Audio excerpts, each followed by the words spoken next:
கர்த்தாவே, உம்முடைய இரக்கங்கள் மிகுதியாயிருக்கிறது. உமது நியாயங்களின்படி என்னை உயிர்ப்பியும். கர்த்தருக்குள் பிரியமானவர்களே, உங்கள் அனைவருக்கும் இனிய காலை வணக்கங்கள்.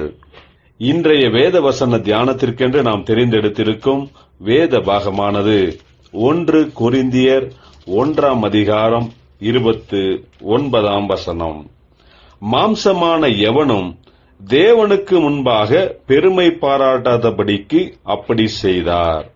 பிரியமானவர்களே, இன்றைய வேத தியானத்தின் தலைப்பு பெருமை பாராட்டும்படிக்கு நம்மிடத்தில் ஒன்றுமில்லை என்பதே. அப்போஸ்தலனாகிய பவுல் கொரிந்திய திருச்சபையாருக்கு எழுதின இந்த நிருபத்தில் திருச்சபையாருக்குள்ளே இருக்கிற கோஷ்டி பூசல்கள், பாராபட்சங்கள், கள்ள உபதேசங்கள் இவைகளை பற்றி கண்டித்து எழுதுகிறார்.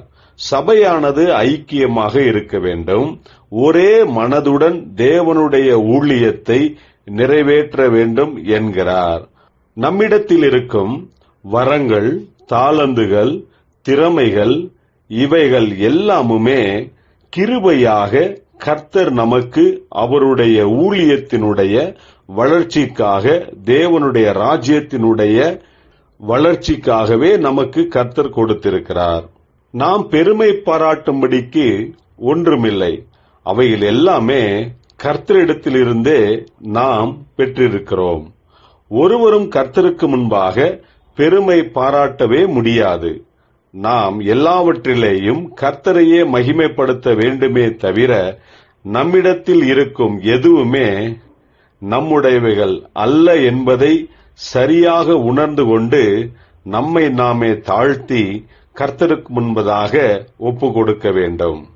கர்த்தருக்கு மட்டுமே மகிமையை செலுத்துகிறவர்களாக நாம் இருக்க வேண்டும்.